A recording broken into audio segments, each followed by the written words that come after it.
Hi everyone, I'm Jonathan Ford, advisory leader at Riveron. We're here today to talk about one of the most important topics that companies face, and that's maximizing exit value. So Alex, let's start with a basic question. Why is the art of the exit such an important topic right now? Well, for the past few years, a lot of companies have delayed monetizations, largely because buyers and sellers couldn't align on value. Today, we're seeing increased M&A activity. Corporate buyers are back in the market alongside financial sponsors, and the overall health of the M&A market has improved. Companies that paused exit discussions in the past couple of years are back reconsidering their options. But one thing that's really different today compared to a few years ago is that buyers are being much more discerning about the assets that they pursue. And as a result, diligence tends to be much more thorough. With M&A markets improving, what do you see buyers looking for that they may have been willing to overlook 3 or 4 years ago? Yeah, that's an interesting question. 3 or 4 years ago, buyers were much more willing to underwrite future performance. Today, they really want proof of current performance. They want confidence in the numbers, they want confidence in management, and they want to see and want to have confidence that the growth rates that they've seen will continue. What we're seeing is much deeper diligence as a result of those things around everything from customer retention, data quality, and as a result, the overall readiness of the organization is under a lot more scrutiny today than it used to be. The companies that are creating the most competitive situations in this market are ones that have done the work and spent the time to really be ready well ahead of any sort of process. So Sasha, one of the conversations we're having a lot is IPO versus M&A. How should companies and management teams think about that decision? What I tell my clients that it is really two fundamentally different outcomes. Acquisition results in immediate value creation and liquidity. IPO has a longer-term focus and can create a great value for the company, provided they have strong growth and predictable performance. So the real question is not really whether they are ready for either exit, but whether they prepared in general for the transaction. So companies may not have to decide up front whether it's an IPO or an M&A. There's an opportunity to potentially prepare for both.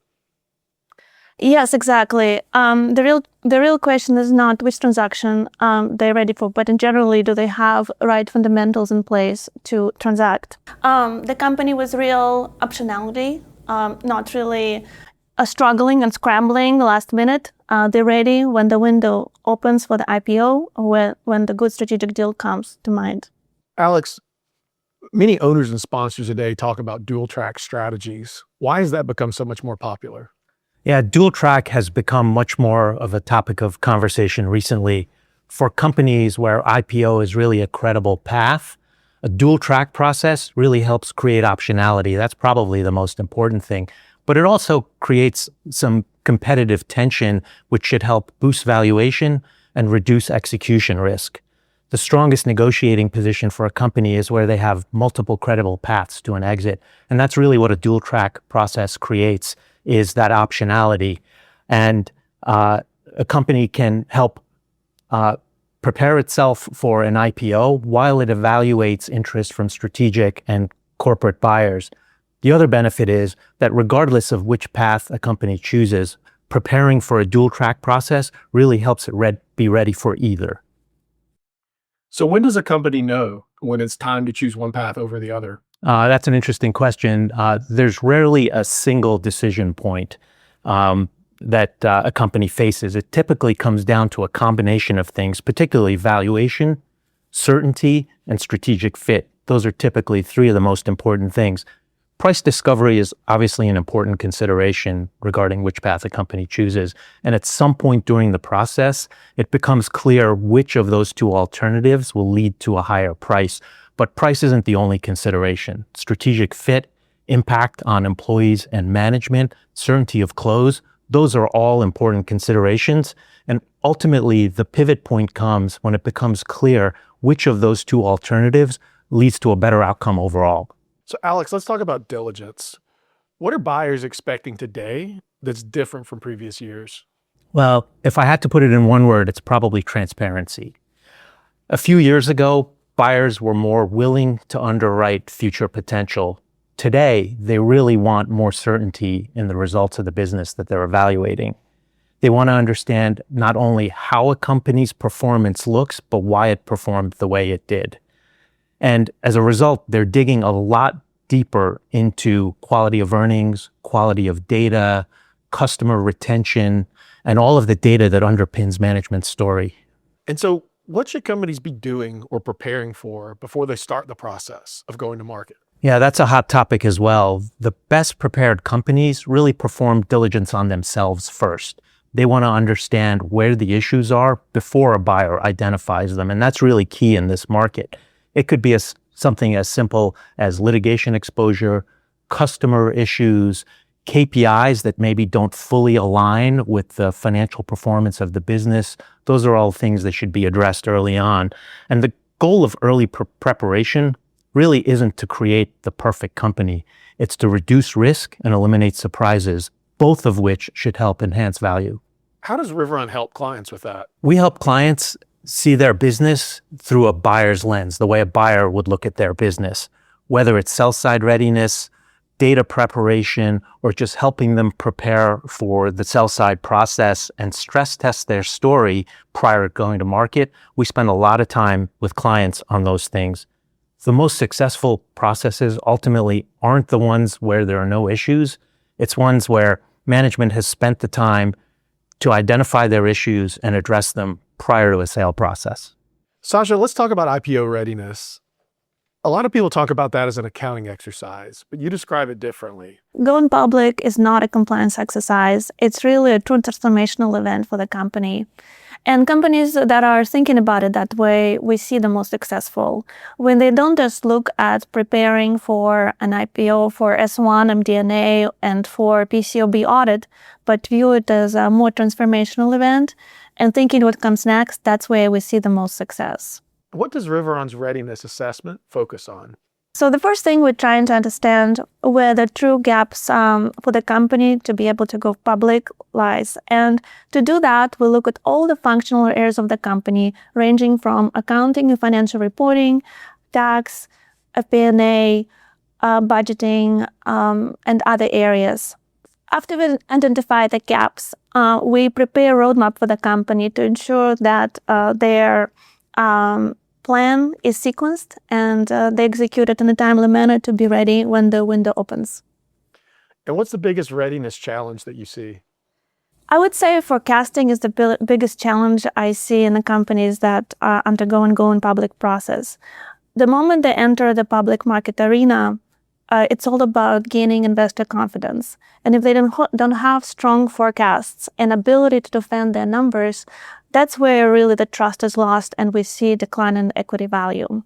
So at Riveron, we really spend a lot of time building the company's budgeting and forecasting capabilities. We also help them think through the right equity narrative and ultimately get them to a successful listing.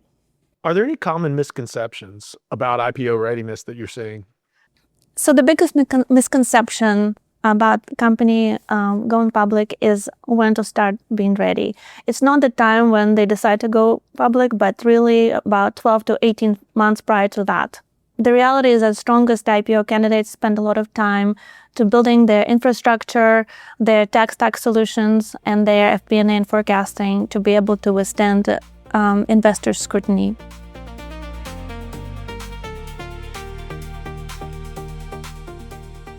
So Hamish, let's start with New York.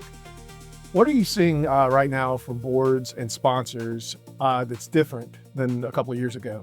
The tone feels much more constructive than it did just a few years ago. Strategic buyers are back in a meaningful way. Sponsors are thinking quite a bit more about timing and trying to be strategic about that timing to take advantage of the market.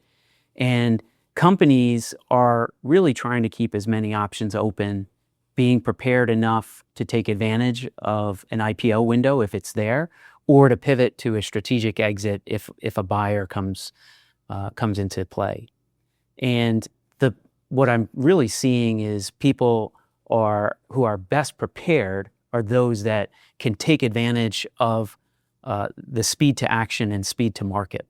And so readiness, preparedness, whether you're getting transaction ready before a transaction comes to play, or you're crafting your story, you're focusing on the numbers and how best to tell your story and take advantage of whatever exit comes to bear. Specifically to New York, what do you feel like owners and companies should be thinking about right now? Right now, the thing that's most important for companies to be prepared for is the inevitable exit, whether that's going to be through the public markets or through a strategic acquisition. But being prepared for the, whatever option may be most available to them is really critical. And so what that requires is pressure testing the stories that you're going to tell. It's about being transaction ready before a transaction comes. Those that are most prepared are those that are going to be able to take advantage of what's right in front of them, whether that's a strategic exit or an IPO. And Matt, turning to the Bay Area, sure. What are you seeing right now that feels different in what's going on? Well, a lot of excitement right now. It's been a while since we've seen this sliver open in the capital markets. And because of that, companies are starting to talk more and more about what that exit would look like and what they need to do in order to get there. I think there's so much excitement that the focus has turned more to the exit than it has the preparedness.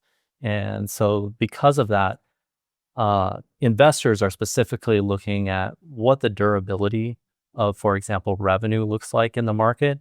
And that's something that wasn't pressure tested in the past like it is now.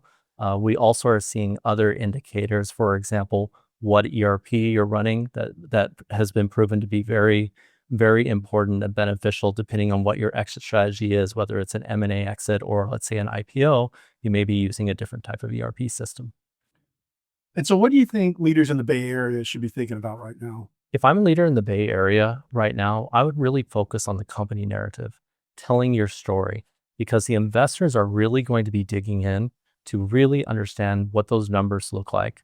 I'd also focus on discipline. In the past, sometimes you could get away with providing, for example, audited financials a little bit late here and there, maybe doing monthly cash flows on a quarterly basis versus a weekly or monthly basis. Now investors are very much looking for consistency and discipline, as well as you being able to tell your story around the monetization approach of your product.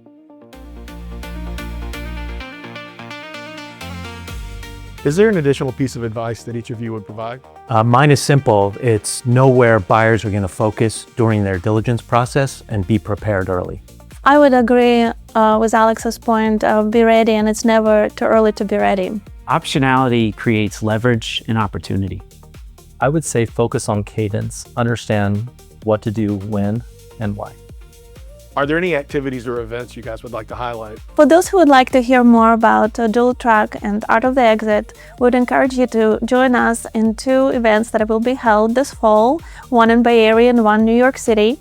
It will be focused on exploring topics about going public as well as pursuing strategic sale. Hope to see you all there.